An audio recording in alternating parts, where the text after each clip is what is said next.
The best schematic minds in the NFL are either iterators or innovators. They do things that almost no other coaches do, and they start trends rather than follow them. For the past few seasons, Brian Flores has been a defensive trendsetter up in Minnesota, running a unique, almost psychotically aggressive style that is rewriting the book on how modern defense is played. And Stroud goes down!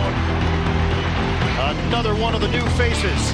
Simultaneously, his greatest in-division rival, Ben Johnson, has revived and refreshed old-school offensive principles that many other NFL teams abandoned long ago. Monday night's matchup in Chicago is a battle between two of the most studied coaches in the entire league. It is a clash, literally, between the foundational lessons of the past and the innovations of the future.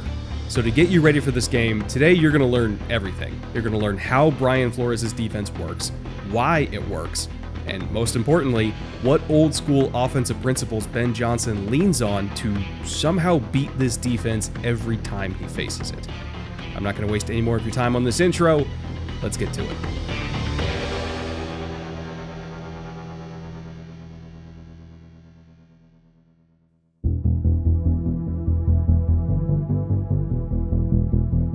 The first thing you need to know about this Vikings defense, obviously, is that they blitz a lot. The second thing you need to know is that not every blitz is created equal. The most common type of blitz that you're going to see across the NFL is called a fire zone, and there are many different kinds of fire zones. 2 deep fire zones, 3 deep, even 4 deep, but the main commonality between all of them is that they all involve 5 pass rushers and 6 coverage defenders.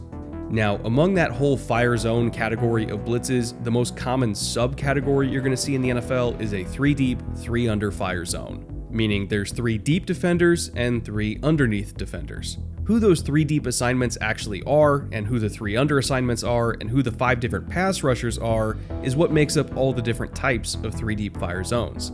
You could send the Mike, you could send the Will, you could send the nickel, maybe even a boundary corner, or even a safety, and not to mention all the different available pressure paths for all those different combinations of rushers.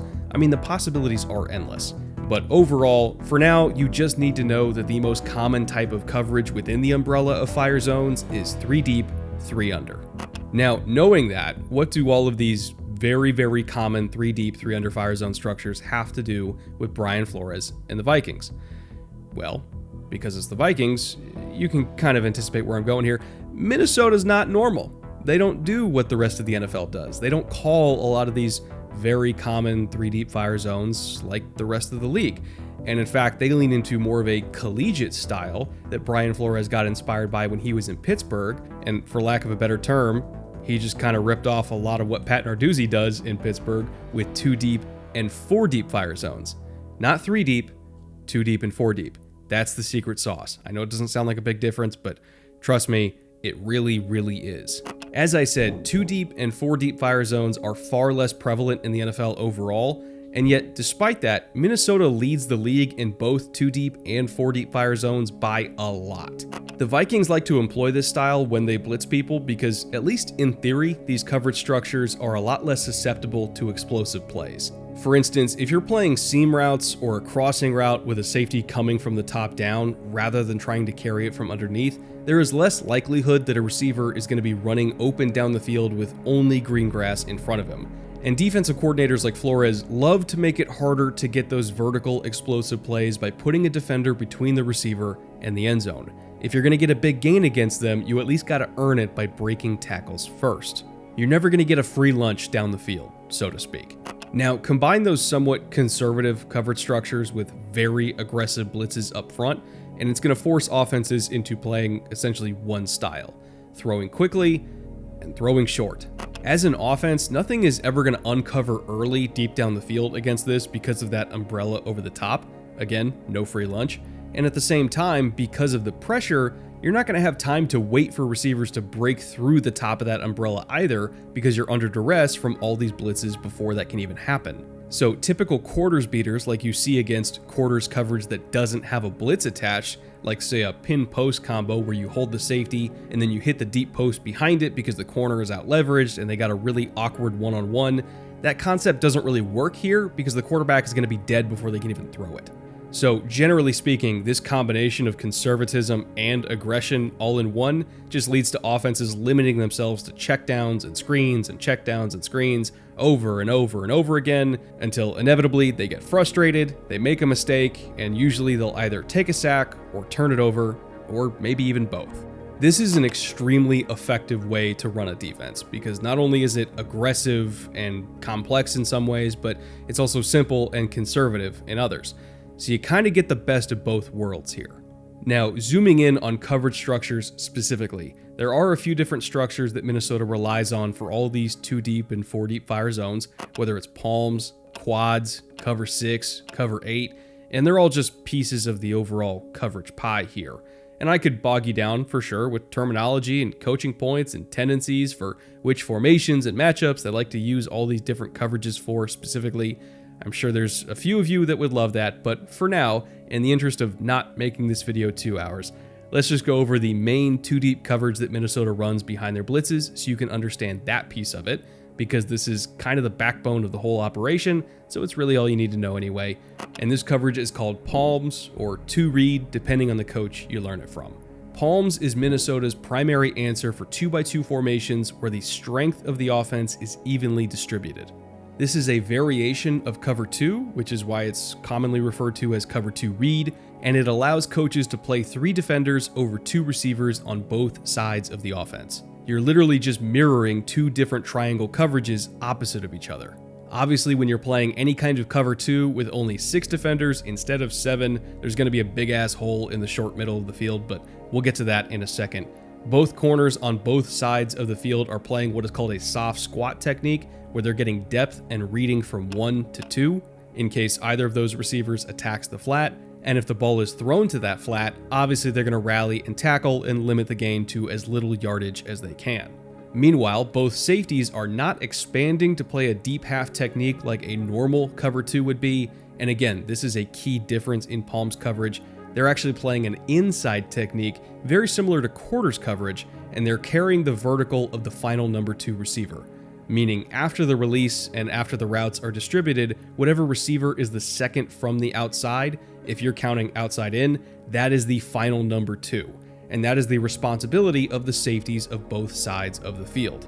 Again, this inside technique allows them to play seams, benders, and post routes extremely aggressively from advantageous leverage, and if the route breaks outside away from them, they're still protected from that throw by the corner that's playing that soft squat technique and getting depth.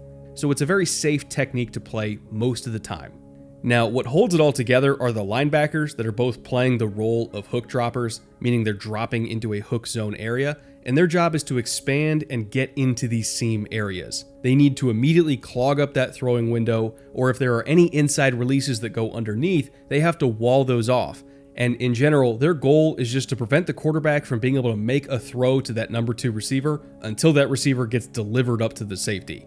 When you play 3/2 on both sides like this, really the only spot on the field the quarterback can reliably attack is short and underneath, and that's when both hook droppers would then just try to collapse and rally to the ball there as well.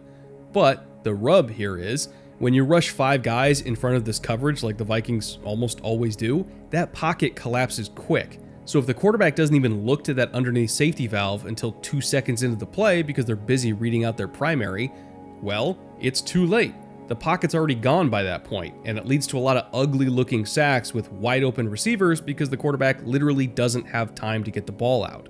Plus, one more thing, it should be noted that if you have a rangy and instinctive linebacker like Blake Cashman that can close space quickly, you're not even really safe as an offense attacking that soft spot anyway. Because if a guy like Cashman can just keep his eyes on the quarterback and trust in the structure of the coverage and let his eyes lead him to the ball, plays like this can happen.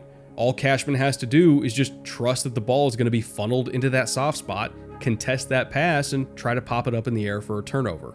This is something that Minnesota does a lot, and the main reason why they can do it a lot is because they have a linebacker like Cashman. The fact that he is this fluid in space means that he can be the conduit through which this entire system flows. They could not run it without him, honestly, or at least a player like him. So, taking stock real quick, now that we're deep into this video and pretty much the only people left watching it are degenerates like you and me. So far, you know what a fire zone is, you know what a 2-deep, a 3-deep, a 4-deep fire zone is, you know why Brian Flores calls his defense this way, and you know why it works the way that it does. That's a lot of information, obviously, but all of that is background, because now we actually get into the stuff you really need to understand, which is the main point of this video, and that's how Ben Johnson is so successful against this style of defense. One note though, before we get to it, if you want to look at all the film from today's show for yourself, from these matchups last season between Johnson and Flores, or if you want to watch the film from Bears-Vikings, whenever that game happens. It hasn't happened yet when I'm recording this, but eventually it will. If you want to look at the film for that game or any other game this season, you can do so on today's sponsor, NFL Pro.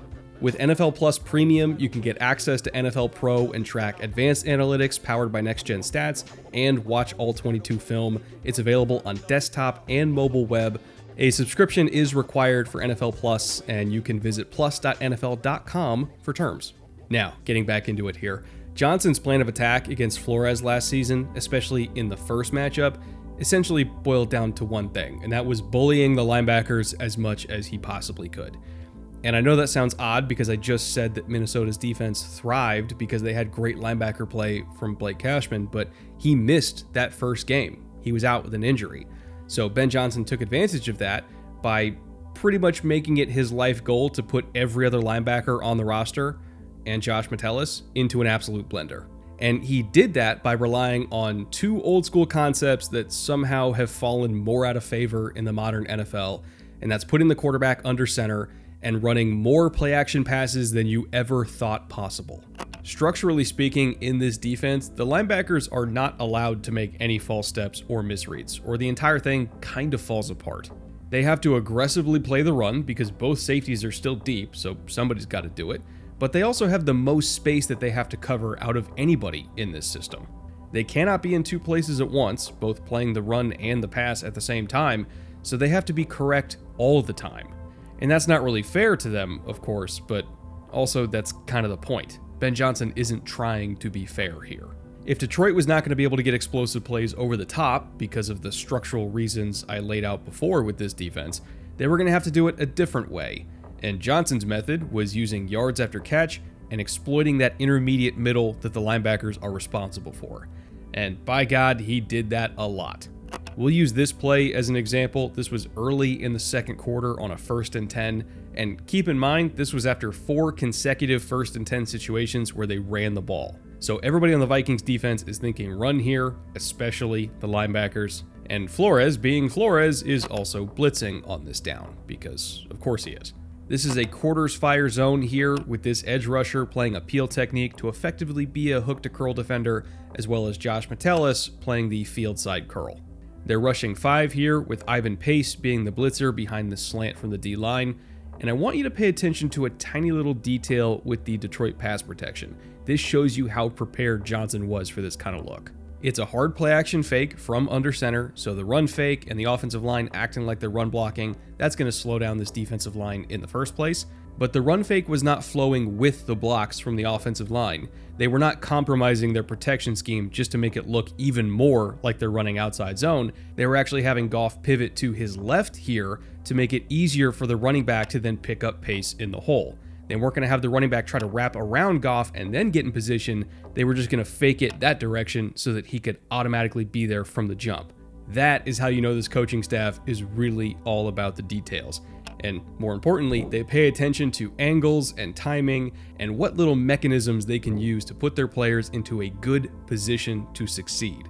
Now, with protection shored up here, that's going to buy Goff enough time to hit the top of his drop, flip his eyes, and scan the defense. And just as Goff is expecting, there's going to be a gaping hole over the middle here because Josh Metellus can't cover everything by himself. There's just way too much ground here, and he was already put at a massive disadvantage by having to bite up a little bit and play the run fake and then try to get depth. He cannot feel Amon-Ra's route behind him, he has no idea where this ball is going, and there's no DBs structurally that are really in a good spot to close this space either. It's just going to be there no matter what. And as we mentioned before, the defense is gambling that they can get to the quarterback before the quarterback can beat them. In this case, unlike the Niners game, they couldn't get to Goff before he let this ball go, and it turned into essentially a free explosive play over the middle. Johnson relied on this philosophy throughout the entire game, using hard play action fakes as well as 6 and sometimes even 7-man protections to slow down the pass rush, because there's so much open space there. As long as they could get Goff to survive to about 2.6, 2.7 seconds, they were going to be totally fine. And in fact, if you look at Goff's stat line on just under center play action passes, he had 11 of those in this game. He completed 9 of them for 9.6 yards per attempt and a passer rating of 106.8. He absolutely shredded them. The Lions went on to win 31-29, and then just a few days later, the Vikings went on the road down to Los Angeles, where they faced yet another offense that prioritizes under center play action passes, and they lost again. They gave up their second 30-burger in a row, losing 30-20, and at that point, the blueprint was clear. Put your quarterback under center, call hard play action passes, manipulate these linebackers as much as humanly possible, and you too can have success. Now, going into the second matchup of the year between these two coordinators, the de facto division title game in Week 18, there was a bit of a wrench in the gears for Johnson in that one because Blake Cashman was back. He was healthy at that point, he was going to be on the field, and that significantly changes the equation for how much you can attack the middle of the field with the passing game. Even with play action, like when he's on the field, it just doesn't work the same. And Johnson knew that. But he still wanted to bully this linebacking core in any way that he could because that was, again, pretty much his only option.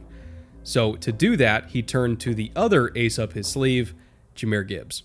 Throughout this entire regular season finale, Flores was doing his usual thing, which was blitzing heavily and playing 2 high safety structures, and it was working for the most part. I mean, hell, Flores actually blitzed more aggressively in the Week 18 rematch than he did the first time around, and he actually called more blitzes that had 6 rushers in them, 12 of those 6-man pressures in total, compared to his 5-man pressures, of which he only called 7 times. And that aggression was effective for a while, but pressure is not exactly the easy button that you might think it is.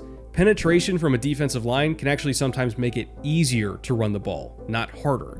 Jahmyr Gibbs had 3 rushing touchdowns in this game, and all 3 of them came against a 6-man pressure on first down. Not third down, mind you, first down. That's how aggressively Brian Flores was trying to get into the backfield. He was calling 6-man pressures on first down. But the danger of prioritizing penetration over a sound run fit, especially when you're putting your safeties still into a too high structure behind it, is you effectively make the play an all or nothing gambit. When it works, it really, really works. You're going to get a tackle for loss. But D linemen that try to shoot gaps rather than hold them are put at risk of just walling themselves off and taking themselves out of the play. And that puts enormous stress, once again, on the linebackers. Because oftentimes on these kinds of blitzes, there's only one linebacker left on the second level that has to figure out how to track the running back and flow into whatever gap the run is hitting in. So if the running back just sets up the block and then leads that one linebacker into getting earholed because he's effectively all by himself against the world, well, now as a defense, you're screwed. Your only hope at that point is a safety that has to come all the way in from the parking lot to make a tackle one-on-one in space against Jahmyr Gibbs of all people. The Vikings had a lot of success early on in this game against the run. They were allowing only 3.5 yards per carry for most of it. But the thing is, if your defense is an all or nothing approach, sometimes you do get nothing while the offense gets it all. And when that offense has a running back that dynamic carrying the ball, things can snowball pretty quickly. I understand Vikings fans that are not really concerned about the Bears offense in this game because, quite frankly, they're very different than Detroit, personnel-wise. They have a very young quarterback who's not as experienced in lining up under center as Jared Goff, who's one of the best under center quarterbacks in the NFL, and he's certainly not experienced with under center play action. So I'm not 100% sure if that card's on the table for Johnson in this game, and he doesn't have any running backs that are as dynamic as Jahmyr Gibbs. Like DeAndre Swift is fast and explosive, but he's not Jahmyr Gibbs, so maybe that card isn't on the table either. So I get it. Vikings fans are thinking that, this one's going to be in the bag. But at the same time, Ben Johnson's kind of a psychopath, in a good way, obviously. Brian Flores, he's brilliant, he's an incredible DC, but if there is one offensive coordinator who has had his number repeatedly, it is Ben Johnson, and I would not take that lightly. Overall, this is just going to be a really, really fun game and an informative game. Like, we're going to find out a lot about Caleb Williams in this one, either positively or negatively. I guess we'll see. I'm just happy it's on my TV this weekend. We finally made it to opening weekend. So thank you for watching this deep into the video and feeding the algorithm gods. I will see you all very soon.